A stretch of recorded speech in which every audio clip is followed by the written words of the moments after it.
Hello and welcome back to Late Age Piconye. I'm recovering from a sore throat, and raccoons typically aren't this well spoken, so sorry in advance if I sound a little weird. It is spring in year 1, and we have a few battles along with our god capturing 16 blood slaves, which is great. We're about a third of the way there to empowering our first blood hunter, which means we can delegate our blood hunting to somewhere outside of the cap and use our god to research. Our first battle here is Ulfia. If you remember right, this is our main stack, our big stack that we're moving towards Utgard. On the side, we have the Pockets of Mages, Body Etherealine, our front line of Defenders and Boculites, a couple of Gift of Giant Strengths on the Boculites. We have, thanks to our Mercenary, we have a few Slings just rushing forward with crossbows in the rear, and we actually bumped a quite large stack of these Long Dead. And Utgard actually gets a very nice Long Dead. They get this Long Dead Giant, 15 hit points. Usually the regular Long Dead only has 5 hit points, but these Giants have 15. They do 23 damage piercing, they have 20 strength, so they siege down well. 11 attack, which is good for just an en masse high damage chaff. This 23 damage will actually poke through our defenders and kill them in one go, especially with piercing. So it's just a very, very solid Long Dead that they get anytime they cast Raise Dead, anything like that, that'll summon them Long Dead. And led by it, leading it is the Sethkona here. It is an Astral Death Glamour Mage. It even has a few gems, an Astral Death and a Glamour gem, a Fortune Teller 5. It's a very good mage. What you can do is you can pop them into communions, cast all of the high death and glamour spells that way. You can actually put them into a communion with maybe a turbo giant that's regenning a whole bunch, use that as the slave. And then these guys can just spam out skeletons. And they have these good long dead, so you really do want to use these guys to spam out skeletons. Leading all of these troops. Over here, they just have the basic militia for their province defense, along with a hearse just leading a few token troops. We're body etherealing up. Our slings are rushing forward. They're gonna be throwing our slings here, and I want you to watch the Sethkona. It's right here in the middle of all of this undead. And it's just walking forward. We're throwing slings forward, and we got very lucky. Got very lucky. That sling there, what you can do is unit overview, C for commanders, and you'll see a slinger hits Sethkona with a ranged attack for 11 points of damage. Crazy. I remember last episode I said these slings were a hassle, maybe even a liability, just because they lead towards an HP route. But man, I've eaten my foot quite firmly just by this. You'll see all of these undead here. They're going to start disintegrating, falling apart, because that Sethkona was the only undead leader on their side. And because they fall apart, then all of these province defense that are taking crossbow fire, they're going to end up having an HP route, and we don't even have to connect front lines, all thanks to these slingers. Absolutely beautiful. We ended up taking out about 40, I believe. Yeah, 40 of these long dead here. 23 of them are the giants. Killed a Sethkona. You don't want to lose, one of these Sethkonas for absolutely nothing in a fight like that. And not a single loss. Absolutely beautiful. I have redeemed my beliefs in these slingers. I think they're an amazing troop now.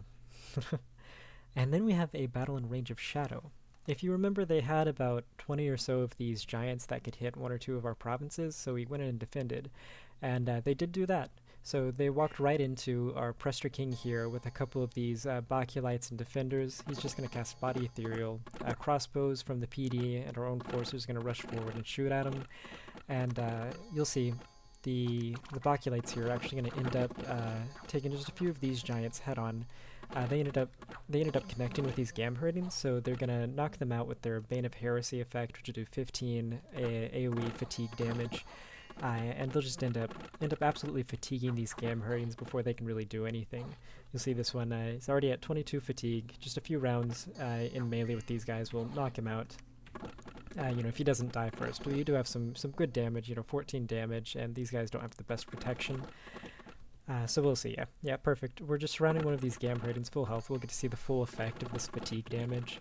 Look at that, 113 fatigue. And these are berserkers usually, but if they reach 100 fatigue, they fall asleep and they stop berserking, so they'll be able to route normally. Most of the time, they'll just remain knocked out because they'll keep getting wailed on by our Boculites and die before that even matters. Again, we're just shooting all of these crossbows, killing whatever giants are routing, and we completely bounced that rating stack. We killed 13 of their giants, these expensive 30 gold giants. 4 of them are their sacreds, and we didn't take a single loss. Now we have a battle here in the Realm of Silence. This is where we were attacking down in the cave with just a couple of these Sage Priests and Defenders. They're all casting Body Ethereal on this side, just a Guardian Commander doing a few buffs, and attacking us are these Bakemono Sho. They're a very good troop. That's a two-hander that's very cheap. It's got 6 hit points with usually it has 9. It has 9 hit points. Usually this one is diseased. 5 protection, so our defenders can usually just 1 or 2 tap them and get them dead. But still, 15 damage, piercing is very dangerous. It'll poke through protection most of the time. And they have high attack density. They've got 5 per tile. They've also have these Ko-Oni, which have a spirit form, but they don't do very much damage. They won't be able to poke through our protection in either form. And leading them is a Bakemono Shaman. This is a Death Water Mage with a couple of gems. Even has a magic item here, Tablecloth of Marvelous Feast, which will give us false supplies. But, it's towards the back. We're not rushing forward. It'll probably be able to retreat once the front line dies. But still, these Death Gems and these Water Gems, he can summon a couple of Water Elementals, a couple of Skeletons. In general, we're just going to buff up. It'll take them a little bit to get all the way back there to us. One of the strategies we're using is everybody's casting the same spell in the same script slot. And why you want to do that is that you'll see our guard commanders here, they like to wiggle around. So if we pause, you'll see, let's pretend they all cast Body Ethereal right at this moment.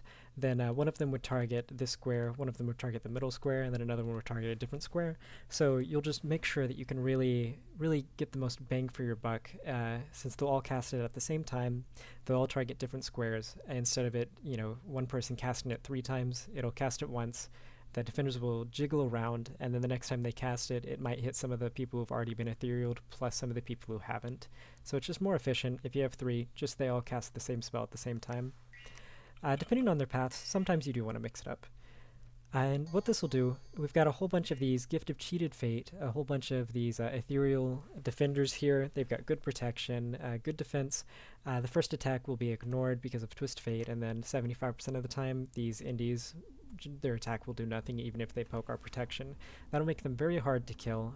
Because of the good defense, the biggest weakness they have is exactly these Bakemono.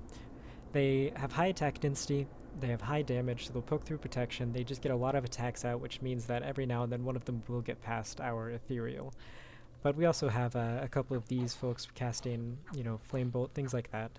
They actually went off script and decided to cast Cat Eye, which will give them partial dark vision, which is very good for these underground places. And if this Water Elemental came in and attacked us, it would actually be kind of dangerous because this Crush attack is armor piercing, ignores half of our protection. But everyone routed, so that didn't happen. Very effective. Doing a strategy like this will take out most independents. But let's go ahead and rewatch this here and talk a little bit about what we saw. As you saw with that Bakemono that I popped up, it's diseased. And you'll see that a lot of these indie troops here are diseased, not just the one that we popped up. There's diseases all around. What this means is that there's probably a disease-causing site in this province. And this being our choke point to the underground, that is sad to see. That means anytime we're moving troops through, there's a site that's going to have a chance to disease all of our mages and all of our units. So that is something that we have to look out for. We'll probably have to get a death mage down there just to search it. Usually it'll give you some death gems or something. And then we have the arena battles, and we are in the first one against Tianqi. You remember we just brought this basic scout just to throw our hat in the ring, for very cheap. And Tianqi here brought an Ancestor Smith. These are good units. They have Earth, Death, and Nature, along with a Forge bonus. They also have this really high damage, 22 damage Ancestor Sword with 17 attack, high damage, something you want to see in the arena. What you would do with this person in the arena, probably maybe 1 or 2 buffs, maybe give them a nature gem just to give them like enlargement or a personal region, something like that. Maybe a protection buff from Earth, and then get 1 or 2 skeletons before you run forward and just whack somebody with this high attack, high damage weapon. He also has decent defense, so he'll be able to dodge a few strikes. He is old age. He is sacred, so it also depends on what kind of bless you have. 15 hit points, which is great. Overall, it's just a very solid unit. And we'll see here what Tianqi's bless is. In fact, we should be able to see everyone's bless if they sent in a sacred. He blessed up. Tianqi has Air Shield 80, which will be dangerous if we're using crossbow spam. +1 defense, +30 combat speed. Overall, not a very scary Hellblast, just something we need to think about if we're using crossbows against them. Run forward. Our scout does have a chance to maybe just get extraordinarily lucky with a short bow shot or a dagger stab, because this is Dominions, anything can happen. But most likely, yeah, especially summoning an undead to fight us as well, casting decay, no shot. Yeah, this TNG, you'll see, actually goes through quite far. Then we have our second battle, TNG versus Man. What Man sent here was one of these Lord Wardens. It is also a sacred, so we'll get to see their bless here in a moment. Glamour 1 with a gem. They have really great protection. They have okay defense, 10 defense, along with a high damage greatsword and a crossbow. They also have a combat caster, so they can bless themselves, they can do some banishments. They're also stealthy. There's a lot of great raiding things you can do, and we'll see what their bless is. They have slowing weapons, withering weapons, +1 defense, and bending bones. With slowing and withering weapons, we do need to look out for, because Man has the sacred crossbows that will just be able to pepper you before you get close. Especially with slowing weapons, it'll make it take even longer to get up to them. And I believe these slowing and withering weapons should give them magic weapon attack, which will ignore body ethereal. +1 defense isn't super impactful on these wardens. And we'll see who comes out on top. This Ancestor Priest, casting Gift of the Hair, Decay. They're both blessed up, and they're just throwing spells at each other. I would prefer this Lord Warden probably just to shoot its crossbow, because it has more of a chance than any of the Glamour 1 spells on this Glamour Mage would have. And we just ended up frightening him. The Lord Warden ran off, TNG took the day, and now he is battling Vedheim. We finally get to see Vedheim to see if they have a very scary bless. Yeah, we've got a sacred here. The Vedigode is a nature 1 that's really great. You can do bark skin on all of your low size troops. You can bless himself. He's also stealthy, so he can lead your raiding parties, summon allies. Wonderful. And we'll go ahead and see what Vedheim's blessing is. What would probably be nice is just to run forward and hold melee before this higher path mage really can widen the gap by summoning skeletons. But they have the bless of withering weapons, poison resistance, magic resistance, and mending bones. The poison resistance is bad for us, so our envenom arrows aren't really going to work against them. Withering weapons as well, so that they can end up decaying a lot of our troops whenever we fight them. But we should mostly just need to worry about their scales troops, because they can really get a large mass of them. And we'll see here who ends up winning this just slinging contest of spells. They're both asleep now, both 102 fatigue, 90 fatigue, and webbed. And animate skeleton, that's gonna win the day for TNG here, I believe. There we go, a rout. And now we have TNG versus Ulm. We've got this really great smith here. Oh, sorry. We've got this really great ancestor smith here. He's got this high damage attack. He's gotten a few kills under his belt now. Great paths. And on this side we have a Heuschmeister.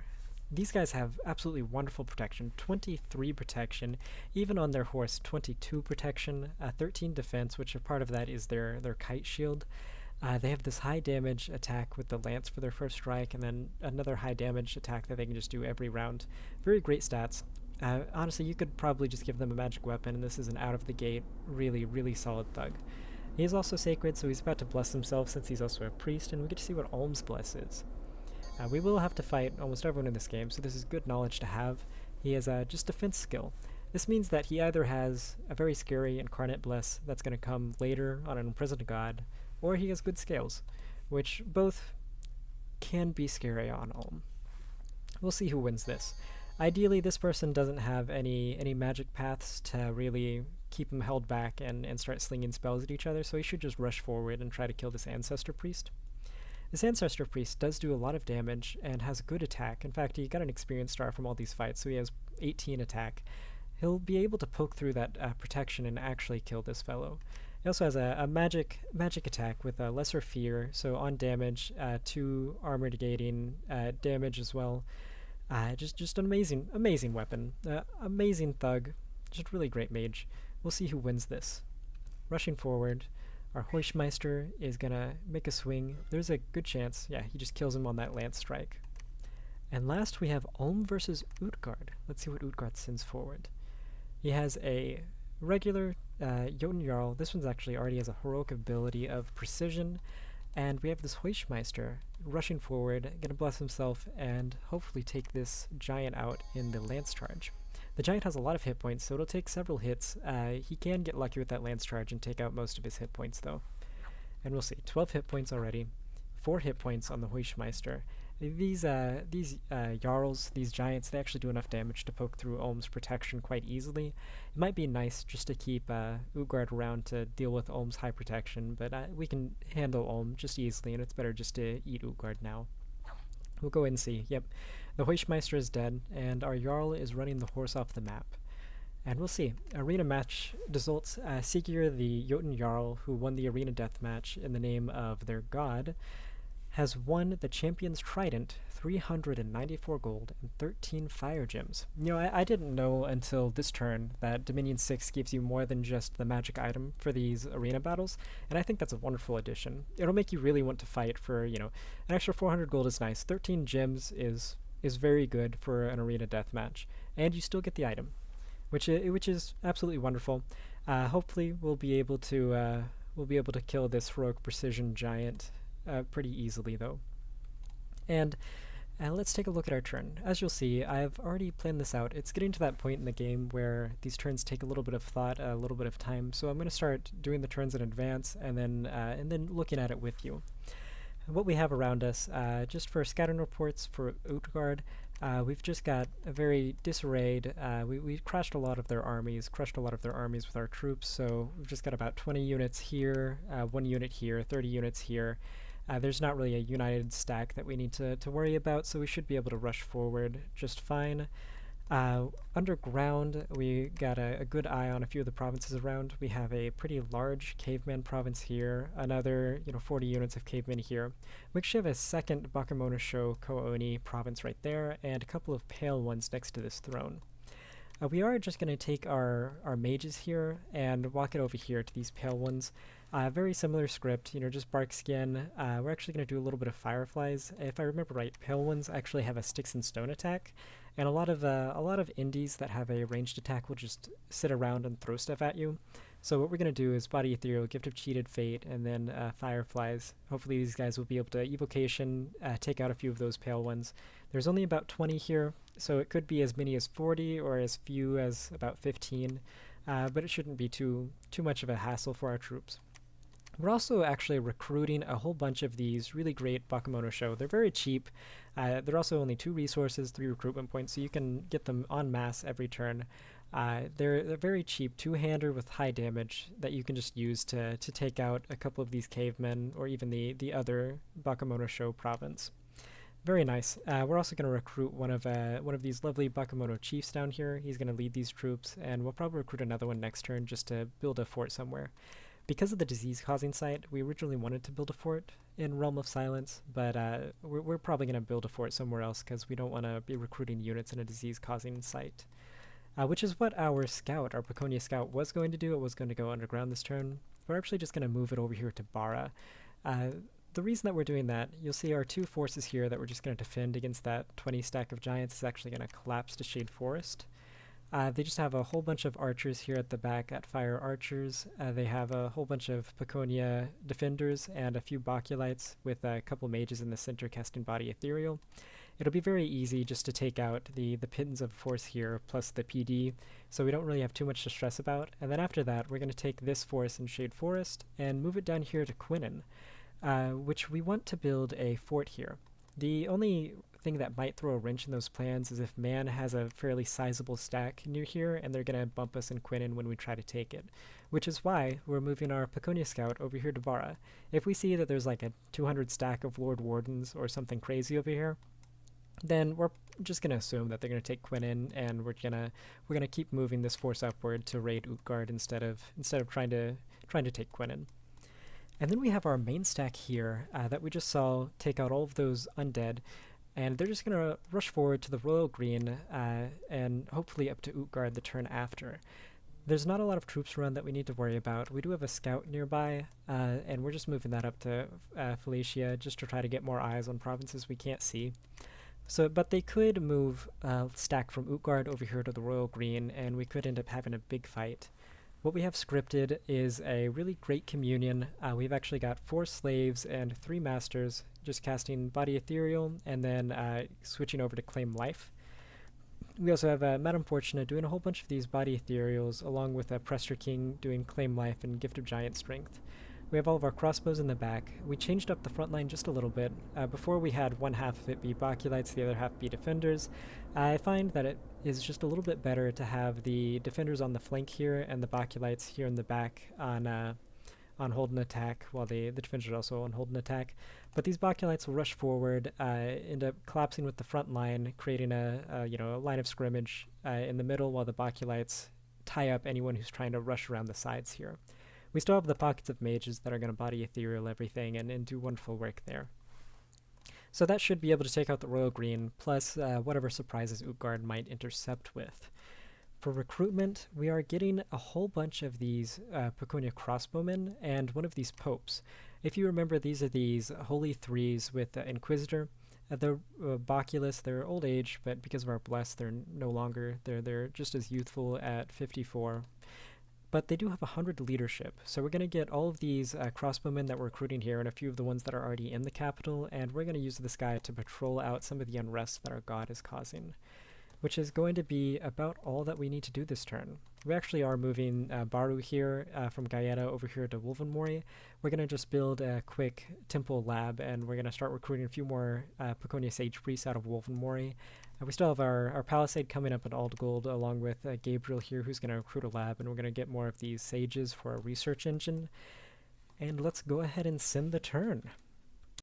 It is now late spring in year 1. We finished one of our research targets in blood magic. We captured another 15 blood slaves, which brings us up to, I believe, 36 or 34. And I think just one more turn, we might actually be able to empower someone if we keep doing this well. And we have a few battles. The first one is in Shade Forest, where we're attacking with our defending forces we had last time. Line Body Ethereal of these defenders with crossbows, and we actually jumped into a whole bunch of these Gam Herdings, which is one of the cool things you can do with Utgard, because you have these high map move, 16 map move, forest survival, a snow move. You can actually jump your sacred stacks around and be places nobody can really expect you to be. But it shouldn't be too much of an issue. With Body Ethereal Defenders, they actually have a hard time. They have a hard time killing us, just because it's one swing per turn. They don't have enough attack density, so we'll end up being able to chop them apart. We have enough crossbows. We should be able to kill it, but this is a lot closer, I think, than I would like for it to be. Just because I was expecting PD here, but we're still, yeah, we're fighting through. It looks like a couple of our Baculites ended up holding up a large group of their units while we were firing at them with crossbows. And now they're retreating, and we're just picking them off as they go. So that was a very good fight. We did lose 9 of our troops, 2 of them the defenders, 3 of them as the Baculites, and 4 of them as our crossbows. It looks like they're archers. Yeah, got 4 kills, so they probably shot back, and that's what killed our crossbows. But we took out another 12 of their troops. We've got very cheap troops. They've got very expensive troops, so the fact that we're killing more of them than they are us just means that this war is going to grind very well in our favor. 7 of them were these Gam Herdings, so picking off one of these is always nice, but we picked off 7. They killed another 2 of their giants and 3 of their herdmen, so very clean fight. Next we have a battle in the Royal Green as we rush forward here with our main stack. Beautiful formation, everybody's Body Etherealing and Gift of Giant Strength.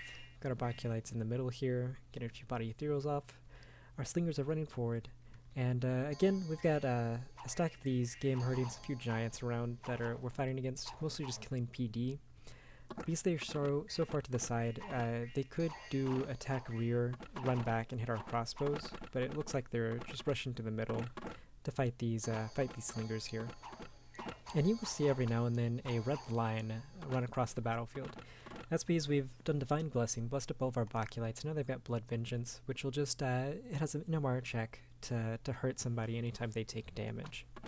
Hurt the person that attacks them specifically, which can be good, can be bad, and in this battle you'll see one of the reasons it can be bad. You see, we're starting to do these evocations with our communions, firing these not very accurate fire darts, and you can see, even with the crossbows, if they end up hitting, sometimes you see a red line hit back and hurt one of our mages or one of our crossbows.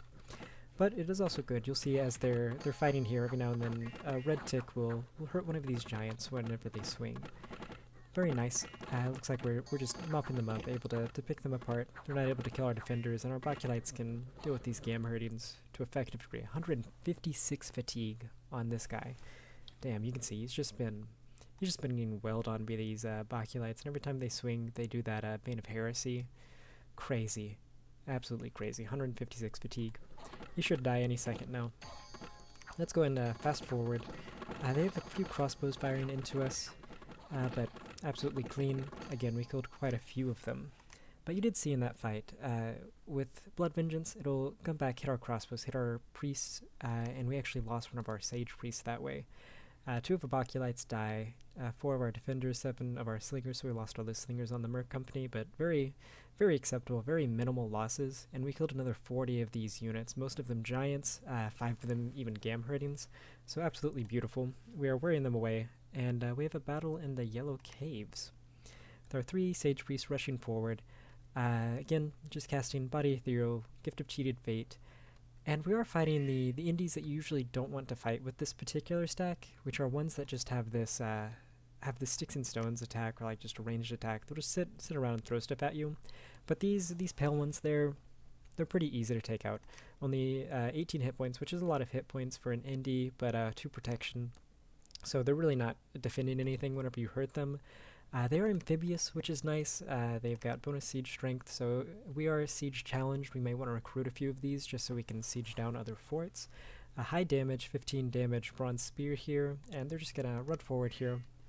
Like I said, they're just gonna sit back, throw these sticks and stones at us. It has 30 ammunition, so they'll just keep firing until they run out, and we'll be firing fireflies at them. We did get blessed on our Sage Priest here as well, so they also have Blood Vengeance, so even if one of those sticks or stones hits them, it's not going to do a lot of damage. We've got 7 protection from Bark Skin, and any damage they do is going to do a Blood Vengeance procs against them. So we're fast forwarding. It's mostly just throwing back and forth. These aren't going to hurt our Piconye defenders in any way. It doesn't do enough damage to poke through their protection. Especially with Bark Skin, you see this has 21 protection because 7 natural. It's absolutely through the moon. And then, the Tower Shield with 18 defense will block these ranged fires almost every time. The Sage Priests here, they're passed out, but they're just going to be firing the fireflies back and forth. The problem with this is that even with Body Ethereal, even with Cheated Fate, 30 times each one of these guys just gets to throw, they will end up hitting our Sage Priest once or twice. Which is just not a position you like to be in. You see this one's already lost his Cheat Fate. You'll see, yeah, they're taking damage. Twist Fate negated the effect on the first one that hit him, which is a little bit unlucky that Body Ethereal didn't protect him there. But still, it should be a fairly easy win. There's not very many of them. Just fast forward until, yeah, we got a Blood Vengeance proc hitting them. Fast forward until they rout, or they run out of ammo. There we go, another fire darts. We'll look at our Sage Priest. They've actually taken a few hits here. This one has taken a Battle Fright Affliction. This one has taken about 3 hit points of damage here. Just from these sticks and stones. But they recast Cheated Fate just then. They casted Healing Touch to heal a few folks. And here we go. They rushed in. They weren't able to do anything. Our defenders picked them apart, and they just routed. We did end up getting one of our Sage Priests to rout right at the end there. But he routed to the Realm of Silence easily. And we have an unexpected event in Helmshire. Peasants speak of ill omens and strange creatures that prowl the forest at night. A handful of death gems has been found in the belly of a goat. So unrest plus magic, which will be good if we ever want to research there or blood hunt there. Magic helps that. And then death gems plus 8 death gems. We don't have any death mages, but I feel like we've gotten quite a number of random events. Not too many more, like maybe 4 more events, and we could even empower somebody. Which, for misfortune, it's crazy that we've had this good of a luck. A worldwide event as well. Conjuration rituals are cheaper. So let's see what awaits us on our turn. The big one here, we've got eyes on Utgard now. And you see they have 100 of these giants here. It's mostly, at the bottom you can see, it's mostly Gamherdings, Jotun Hurskiles, Jotun Javelinists. Those are the first 3 listed, so that's the primary force there. There's also some Hurskiles, which are just regular human troops, but the vast majority of it are, giants. So with 100 troops here, even if we jumped our large stack here of about 100 troops, we wouldn't be able to siege past 100 giants inside of that citadel there. And it is respectable. 100 troops, mostly, the most of the force is Gamherdings. That's the first one listed, so there's more than any other troop there. It has to be respected. So what we've done here with our main force in Royal Green, we've actually set up a PD dump, 30 PD, and what they're likely to do, the only province that's really they're really able to attack with this force here is the Royal Green, so they're most likely going to try to bounce us out. And what this will do with just the defense value, it'll give us a very nice chaffy front line of a bunch of these light infantry, a couple of these Piconye militia, which will just lengthen our front line. It'll keep us from being surrounded. It'll keep them from running backwards and hitting our crossbow lines and our mages. And then it also gives us about 40 crossbowmen, because the province defense here gives you the base crossbowmen, and then once you get past 20 PD, you'll see all of these Piconye units showing up. We get another 11 of these Piconye crossbowmen. So we will have a lot of crossbowmen. We'll have enough of a front line just to hold these giants in place. And having a lot of numbers against giants is good, since every time they swing, they'll usually kill one, but they just don't have enough attack density to deal with numbers. And then on top of that, we have our regular forces here in the Royal Green. I've set most of them just to sight search, a few of them set to preach, and our lovely Bird Knight commander here is just set to patrol. The script is very similar to what you just saw that they fought with, but we did lose that one communion master, so we're just one master short. Otherwise, should be able to take out this stack here, and if we can take out these 100 giants or so, especially if they just throw like 50 giants against us, we'll crush it, and then there wouldn't be too much fight against Stuttgart after that. But if we can kill all 100 giants or so, this will be pretty much a one war. It will be kind of costly though. There are a few things they could do. If they send a lot of mages, if they actually set up a communion to skelly spam, they'll be able to fatigue our defenders, and we'll have a few troubles. If they do anything with the evocations and such, then our Blood Vengeance should help out. And with that fight we saw before, with the Friendly Fire taking out the Piconye Sage Priest, we've actually changed up our research just a little bit. We're still going to go up to Blood 4, Construction 5, but first we're just going to get Thaumaturgy 2. It's only 15 RP off, and that'll unlock Mindburn, which will hopefully divert some of the off-script casting into this one, which isn't going to cause Friendly Fire on our Baculites, and it is just a solid spell. Armor negating, MR negates 12 damage, plus a little bit of damage for every level the caster is, and in a communion, that'll go pretty far. So that'll also proc before the battle happens, since research happens first. We'll be able to get this in one turn, and in this fight we'll be able to do Mindburn if they attack us in the Royal Green. They do have this route here that we fought in the forest here in Shade Forest. There's about 20 units that routed. A fair number of them, about 7 of them are giants, but most of them are herdmen. So there's about 20 troops here. That could attack us in Ulfia, that could attack us in Shade Forest, which we're not going to have troops in.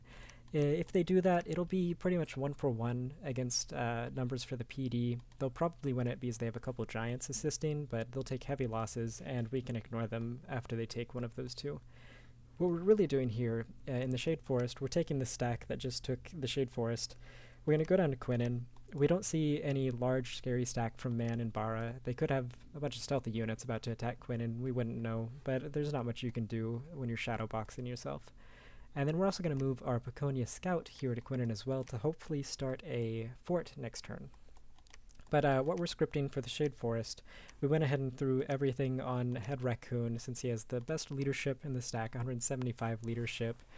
And we're just going to have all of our crossbowmen, hold and fire archers.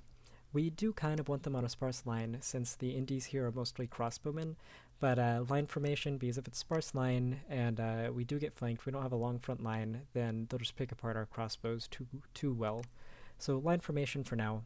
A bunch of Piconye defenders, we have them split into 2 separate squads just to lengthen our front line that little bit more, just to keep us from being flanked, and body ethereals across the board. So that should be a very clean victory against Quinnen. The ways we could lose is if they flank around and kill our crossbows, but in general we should be able to pick them apart and win that. For recruitment, we are just getting another Prester King. We're getting a whole bunch of defenders here and our regular Bakulites that we usually get every turn. We do have our lovely Pope here patrolling with Bakulites and crossbowmen. I don't expect to fight in our capital unless we have a bad event, so we don't have to worry about scripting them right now. But this patrol detail should hop down the 34 unrest that's developed from our god blood hunting. This turn, ideally, we get another 16 blood slaves. That'll pop us up to 50, and this scout here, Caster, that we're moving to the Haunted Wood, can empower next turn and start blood hunting for us.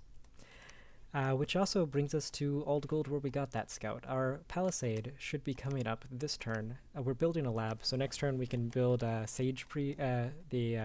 sages, and we'll also be able to recruit all of our lovely Piconye crossbowmen, Piconye defenders out of this. And what we're looking at for Royal Green, ideally we crush a lot of these giants here. We attack Black Harbor. That'll give us 2 turns, so the fort will come up. We can recruit a stack, and then Royal Green force, our main force, can attack Perina. We can reinforce with whatever Old Gold recruited, and we'll have a very strong force that should hopefully be able to siege down all of that chaff that Utgard has in their capital. So that is about what we need to know topside. But underground, we did get the retreat down to the Realm of Silence, and both the Bakemono chief and Michael, the sage priest that went to the Realm of Silence, both of them ended up getting diseased by whatever site is causing that disease. And we're just gonna build a lab and a temple here in the Yellow Caves of the province we just took, while reinforcing with all of these Bakemono on our lovely diseased chief here. And we should have actually a pretty strong force with just 2 of these sage priests. This diseased sage priest is site searching this turn, so we can move all 3 of them forward. Just body ethereal a bunch of these Bakemono and take out these cavemen. We could actually run over here to the Red Mines with what we have, just these 2 sage priests. There's only about 20 Bakemono here, so it's not really scary. But the reason we aren't going to do that is you notice Team Chi has taken this throne here, which leads up to the middle of their lands in this little cave, and they have quite a strong stack. If we bumped here, a lot of these actually have ranged weapons, so if we bumped, they'd end up just shooting us, and we wouldn't really be able to fight back with our script that we use to take out independence. So we're just going to stall for a turn. Building the lab and temple means we can get more sage priests down here, which is always nice. And if we want to fort up here, we can en masse get these pale ones, which will help us siege down future forts that we have trouble with just our tiny little men. So that'll be pretty solid. We're recruiting more of these Bakemono just because they're really solid troops for taking this underground. Another chief that's hopefully not diseased. And that is the plan for the underground. There's not much else to cover, but next turn we will hopefully see a very large battle against all of these giants and people that are a fraction of the size. I'll see you next episode.